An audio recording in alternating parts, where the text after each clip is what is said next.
Elastisitas merupakan salah satu istilah yang sudah sering kita dengar dalam keseharian kita. Sebetulnya apa sih elastisitas itu? Nah, elastisitas itu dalam dunia fisika itu dapat diartikan sebagai kemampuan benda untuk kembali ke keadaan semula setelah gaya luar yang diberikan dihilangkan. Jadi ketika sebuah gaya gitu yang dikenakan oleh suatu benda dihilangkan, nah, nanti benda tersebut akan kembali ke keadaan semula dan itu disebut dengan elastisitas.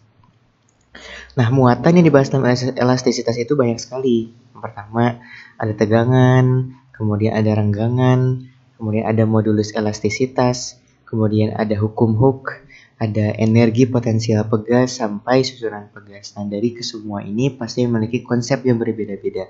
Nah, tapi pada pembahasan video kali ini, saya akan coba memberikan contoh-contoh soal yang berhubungan dengan beberapa konsep yang berhubungan dengan elastisitas. Nah, pada video pembahasan kali ini, yuk kita bahas bersama semua tentang contoh-contoh soal yang berhubungan dengan elastisitas. Nah, untuk soal pertama, saya akan coba membahas mengenai tegangan, renggangan, modulus elastisitas. Nah, untuk soal pertama, ada sebuah soal yang seperti ini. Suatu tali berdiameter 4 mm dan mempunyai panjang awal 2 meter, ditarik dengan gaya 200 Newton, hingga panjang tali berubah menjadi 2,02 meter. Ditanyakan, tegangan talinya berapa, renggangan talinya berapa, dan modulus elastisitasnya berapa.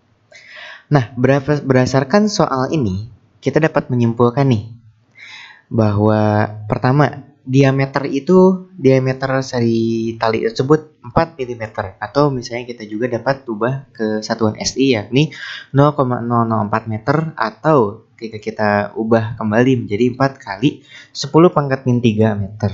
Nah, kemudian jika diameternya segini, berarti jari-jarinya itu setengah dari diameter. Dalam artian jari-jarinya itu adalah 2 mm atau 0,002 meter, atau sama dengan juga dengan 2 dikali 10 pangkat min 3 meter, seperti itu. Nah, kemudian kita pun dapat mengetahui dari soal mengenai mengenai gayanya. Nah, jadi gaya yang dikenakan pada tali tersebut adalah 200 Newton. Kemudian panjang awalnya 2 meter. Panjang awalnya 2 meter. Nah, pertambahan panjangnya itu dapat kita hitung melalui panjang akhir dikurangi panjang awal, yakni 2 kali 2,02 dikurangi 2, yakni 0,02 meter. Nah, ini merupakan informasi-informasi yang diketahui gitu dari soal. Nah, kemudian kita mulai lanjut ke yang ditanyakannya apa. Yang pertama, tegangan, renggangan, dan modulus elastisitas. Nah, kita akan bahas mengenai yang tegangan terlebih dahulu.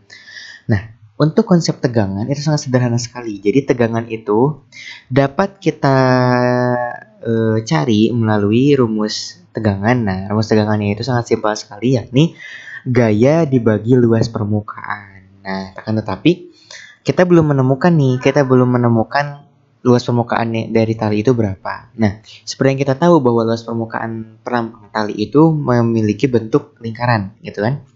Nah, bentuk lingkaran, jika kita potong tali tersebut, nah kita lihat gitu penampangnya yang ada paling luar itu berbentuk lingkaran. Oleh karena itu, kita dapat cari luas penampang dari tali tersebut dengan menghitung luas luas dari penampang tersebut yang berbentuk lingkaran tersebut. Nah, kita masukkan gayanya tadi 200 meter ya. Nah, kemudian bentuk luas permukaan yang berbentuk lingkaran itu rumusnya PR kuadrat. Nah, kita masukkan nih, berarti 200 per pi, R-nya tadi sudah diketahui 2 dikali 10 pangkat min 3. Nah, kita masukin 200 per pi-nya 3,14, dan R-nya itu 2 kali 10 pangkat min 3 10 pangkat min 3 dikuadratkan. Nah, kalau misalnya kita operasikan kembali, nah itu akan menghasilkan 200 per 3,14. Nah, ketika 2 kali 10 pangkat min 3 dikuadratkan, itu hasilnya 4 dikali 10 pangkat min 6. Nah, kemudian kita bisa kalikan 3,14 ke 4-nya. Ya, hasilnya itu akan seperti ini, 200 per 12,56 kali 10 pangkat min 6. Nah, kemudian kita bisa bagi 200 ke 12,56-nya yang akan menghasilkan 15,92. Nah, di bawah itu kita masih ada nih 10 pangkat min 6. Nah, supaya satu ruas aja, nih kita bisa naikkan 10 pangkat min 6 itu ke atas. Nah, berarti kita coba ubah pangkatnya jadi positif. Jadi dalam artian tegangan dari tali tersebut memiliki nilai 15,92 kali 10 pangkat 6. Seperti itu. Nah, itu merupakan cara mencari tegangan. Bukan kita akan cari kerenggangan. Sama, renggangan pun memiliki rumus yang sederhana, yakni pertambahan panjang atau delta L dibagi dengan panjang awal, LO. Nah, kita bisa tahu nih tadi bahwa penambahan panjangnya itu sekitar 0,02 dan panjang awalnya itu 2, seperti itu kan? Jadi kita tinggal masukkan aja bahwa pertambahannya 0,02, panjang awalnya itu 2 meter. Nah, kita bisa sederhanakan nih jadi 0,01 per 1. Nah, kalau misalnya setiap bilangan yang di bilangan 1 itu berarti bilangan itu sendiri, dalam artian regangan tersebut tali tersebut memiliki regangan yang memiliki nilai 0,01 meter, seperti itu. Nah, jadi sederhana sekali ya untuk regangan. Nah, kemudian untuk modulus yang atau modulus elastisitas sama memiliki rumus yang sederhana, yakni tegangan per regangan. Nah, jadi tegangan tadi sudah kita dapatkan, pun regangan pun sudah kita dapatkan. Tinggal kita masukkan. Nah, tegangan tadi memiliki nilai 15,92 kali 10 pangkat 6 per 0,01. Atau kita pun dapat memisalkan bahwa 0,01 ini sebagai 1 dikali 10 pangkat min 2. Nah, kita tulis 15,92 dikali 10 pangkat 6 per 1 kali 10 pangkat min 2. Nah, 10 pangkat min 2 ini dapat kita naikkan ke atas, gitu ya. Jadi positif. Jadi 15,92 dikali 10 pangkat 6 dikali 10 pangkat min 2. Jadi dikali 10 pangkat 2 per 1. Nah, seperti yang sudah saya sampaikan tadi, kalau bilangan dibagi 1 yaitu bilangan itu sendiri. Nah, jika kita operasikan lagi, berarti ini tuh dapat kita sederhanakan. Jadi 15,92 dikali 10 pangkat 8. Jadi seketika bilangan yang memiliki basis yang sama, 10 dan dikalikan, berarti pangkatnya tinggal ditambahkan. Jadi 15,92 dikali 10, 6 ditambah 2, nah berarti 8, seperti itu. Nah, itu merupakan soal pertama mengenai mengenai tegangan, regangan, dan modulus elastisitas. Nah, kita lanjut ke soal yang kedua, tentang susunan pegas. Nah, jadi yang soal kedua ini tuh saya akan coba bahas mengenai susunan pegas. Nah, soal kedua itu seperti ini. Nah, diketahui ada sebuah rangkaian pegas seperti ini. Nah, soalnya 6 buah pegas identik disusun hingga terbentuk seperti gambar di bawah, di sampingnya. Pegas kemudian digantungi beban bermassa M. Nah, yang berwarna merah ini merupakan massa M-nya. Nah, kemudian jika konstanta masing-masing pegas adalah 100 Newton per meter, jadi masing-masing pegas karena identik berarti sama, jadi setiap pegas ini memiliki konstantanya 100 Newton per meter dan massa M adalah 5 kg, maka tentukan yang pertama nilai konstanta pegas keseluruhan atau pengganti dan bersama pertambahan panjang setelah digantungi M. Oke, kita bisa identifikasi beberapa informasi. Nah, berarti yang diketahuinya adalah konstanta masing-masing pegas identik kan sama ya, berarti K1 sama dengan K2 sama dengan K3 sama dengan K4 sama dengan K5 sama dengan K6. Nah, semua nilai K ini adalah 100 dan massa M adalah 5. Nah, itu informasi yang dapat kita sampaikan, yang bisa kita dapatkan.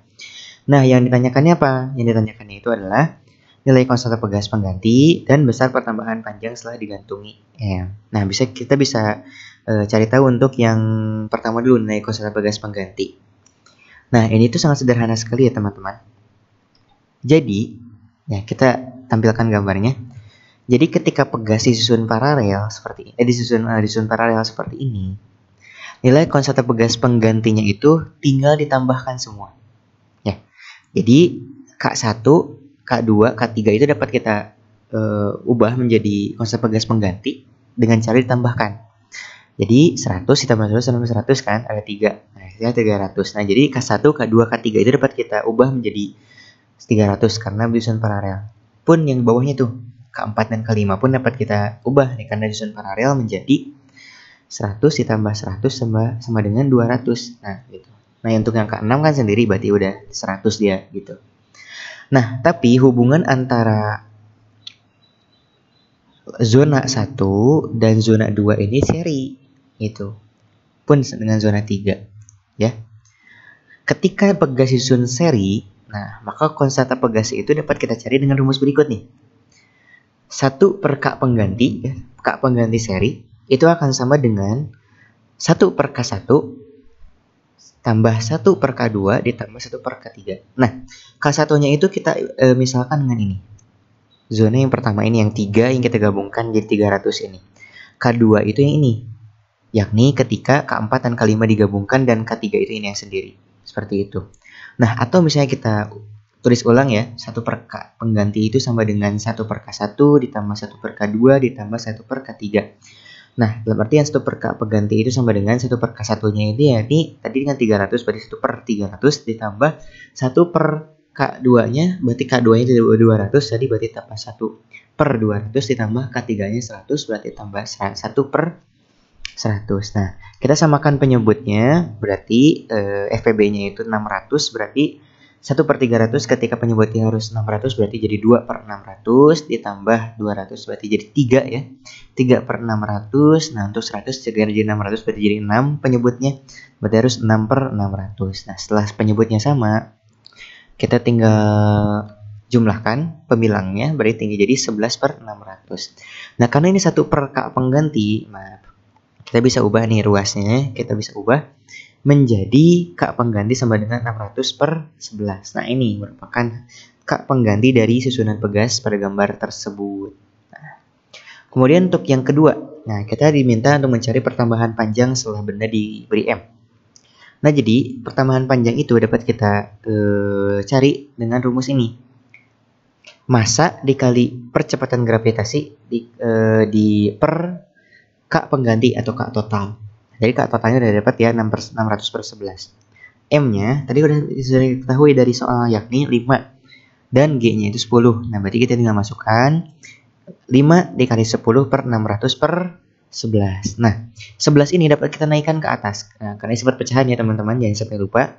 Jadi 5 dikali 10 dikali 11 per 600. Nah, kita tinggal kalikan yang paling atas, berarti 5 dikali 10 50 kali 11 660 per 600. Nah, ini pun dapat kita sederhanakan, semuanya dibagi 60 gitu ya. Bagi 60. Nah, 660 ketika dibagi 60 hasilnya menjadi 11 dan 600 dibagi 60 hasilnya 10. Nah, jadi pertambahan panjang dari pegas tersebut setelah dikenai M yakni 11 per 10 meter. Seperti itu. Nah, itu merupakan cara mencari pertambahan panjang ketika sudah dikenai M. Seperti itu. Nah, itu merupakan soal kedua mengenai elastisitas dan merupakan soal terakhir yang akan saya bahas mengenai elastisitas. Nah, yang selanjutnya, teman-teman tahu nggak sih tentang fluida? Fluida juga merupakan kata yang sering kita dengar ya, gitu, dalam keseharian kita. Nah, fluida itu dalam hukum fisika, dalam ilmu fisika itu dapat kita artikan sebagai zat yang mengalir dan memberikan hambatan terhadap perubahan bentuk. Maksudnya seperti apa sih? Maksudnya kita akan coba lihat ya di soal. Nah, bahasan yang ada pada fluida itu sama banyaknya dengan yang ada di elastisitas tadi. Tapi ketika kita bagi menjadi secara garis besarnya itu dapat kita bagi menjadi dua, yakni fluida statis dan fluida dinamis. Fluida statis itu yakni ketika suatu zat cairnya itu dalam keadaan diam, itu tidak mengalir, tidak dalam keadaan bergerak seperti itu. Dan akan tetapi ketika fluida dinamis itu adalah suatu lingkup fisika ketika zat cairnya itu bergerak. Nah, contohnya fluida statis itu apa? Ketika air ada di mangkok, gitu ya. Kita coba hitung tekanan yang ada pada mangkuk tersebut dan seterusnya. Nah, itu merupakan lingkup dari fluida statis dan fluida dinamis. Mungkin teman-teman semua bisa cari ya di berbagai macam sumber. Nah, pada kesempatan ini saya akan coba membahas mengenai beberapa soal yang berhubungan dengan fluida statis, seperti itu. Nah, fluida statis ini yang pertama apa aja sih yang ada di fluida statis? Yakni tekanan hidrostatis. Nah, tekanan hidrostatis itu adalah ketika suatu benda di dalam suatu fluida ataupun zat cair. Nah, kita di kedalaman tertentu. Nah, si benda tersebut pasti memiliki tekanan gitu. Dan itu dinamakan sebagai tekanan hidrostatis. Nah, soalnya seperti apa? Nah, soalnya yang pertama, nah kita dapat lihat pada gambar. Nah, dua orang penyelam menyelam di kedalaman berbeda seperti yang tergambar pada gambar di samping. Apabila massa jenis air 1000 ya, 1000 kilogram per meter kuadrat meter kubik, hitunglah tekanan hidrostatis penyelam A dan tekanan hidrostatis penyelam B. Seperti itu.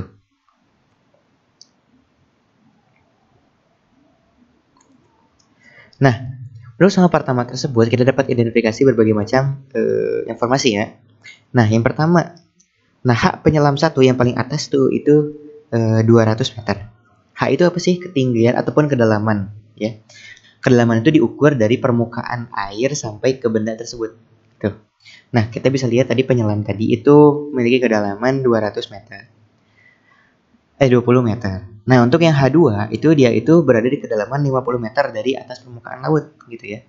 Nah, kemudian rho itu merupakan lambang dari massa jenis. Nah, kita tahu tadi 1000 kg per meter kubik. Nah, untuk G-nya ataupun percepatan gravitasi itu 10 meter per sekon kubik. Nah, ini merupakan informasi yang kita dapatkan dari soal.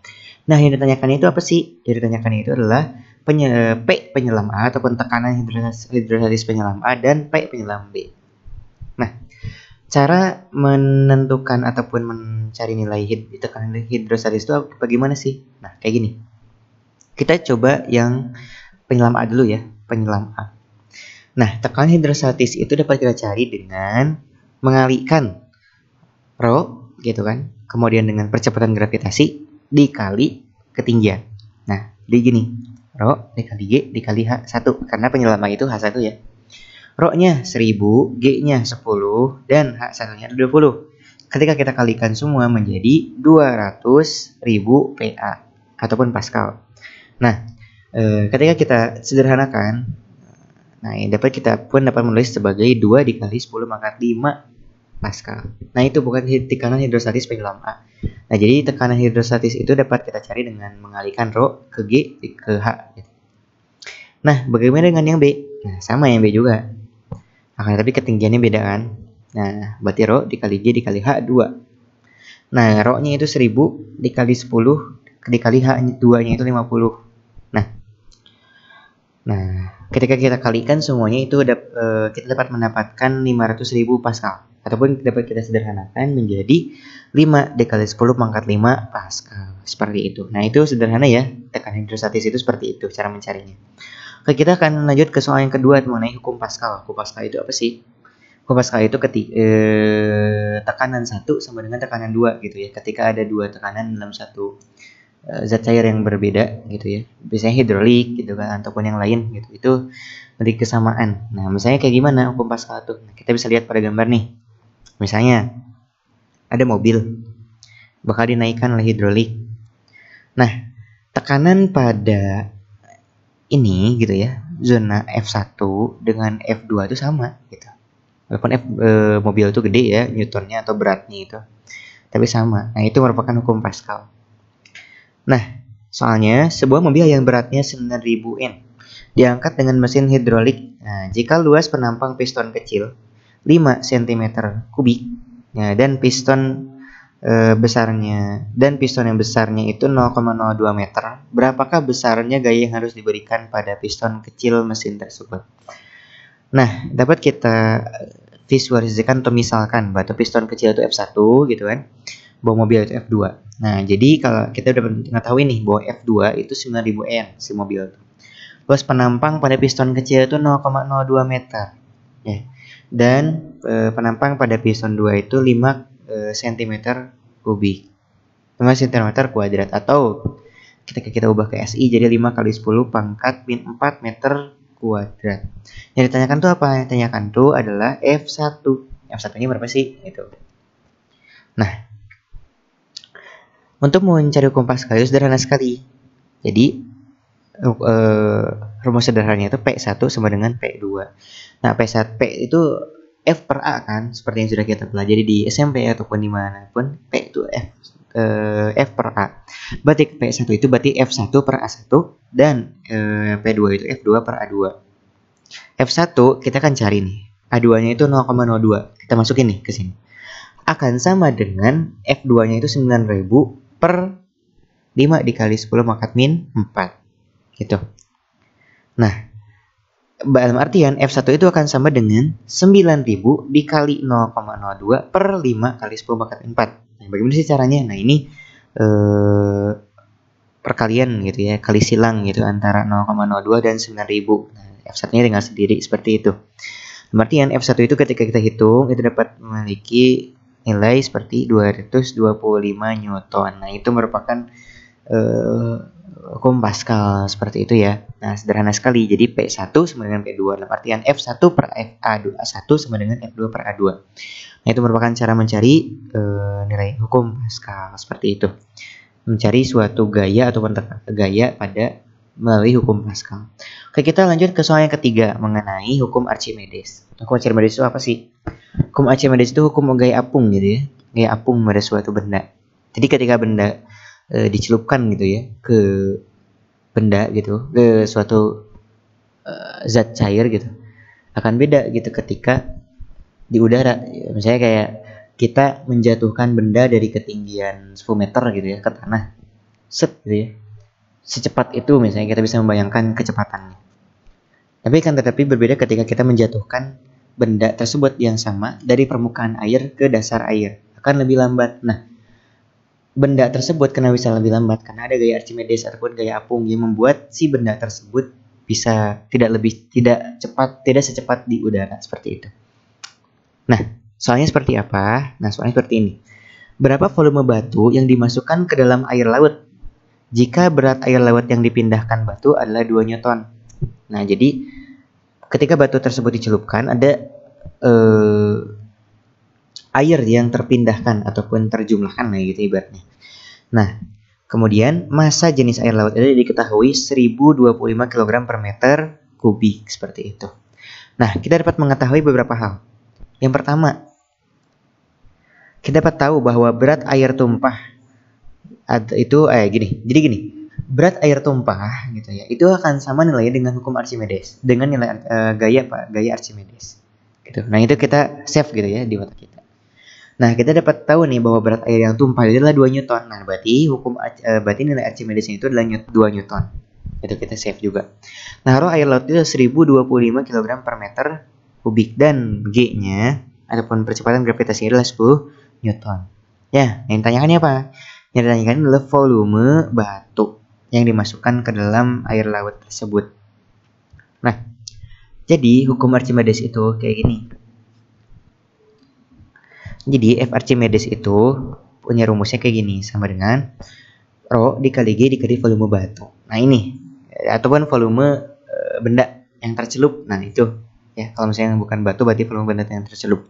Nah, kita ketahui bersama nih bahwa F Archimedes itu adalah 2. Kita masukkan 2 gitu kan. Akan sama dengan Rho-nya itu berarti 1025 dikali 10 dikali volume batu. Seperti itu kan. Nah, kemudian kita dapat pindah ruaskan ya. Berarti volume batu itu dapat kita dapatkan melalui 1025 dikali 2 jadi gini. 2 per 1025 dikali 10 gitu. Ataupun 2 per 1010-nya dapat kita sederhanakan jadi 0,2. Ya, seperti itu. Nah, berarti volume batu itu dapat kita hasilkan menjadi 205 meter kubik. Nah, jadi volume batunya ini gitu. Nah, jadi ini mengenai aljabarnya jangan sampai lupa ya teman-teman ketika pindah ruas dan seterusnya. Nah, jadi intinya volume batunya tersebut itu adalah 205 meter kubik seperti itu. Nah, itu merupakan soal dari hukum Archimedes. Nah, namun sayangnya teman-teman, itu merupakan soal terakhir yang akan saya bahas mengenai fluida statis. Ya, mungkin teman-teman semua yang ingin memberikan pertanyaan boleh di komen ataupun di chat nih Nadirnya. Kira-kira sekiranya Nadir bisa bantu, Nadir akan coba hitungkan gitu soal teman-teman yang berkaitan dengan fisika, terkhusus elastisitas dan fluida statis dan dinamis seperti itu. Oke, mungkin itu yang dapat saya sampaikan. Terima kasih atas perhatiannya. Wassalamualaikum warahmatullahi wabarakatuh.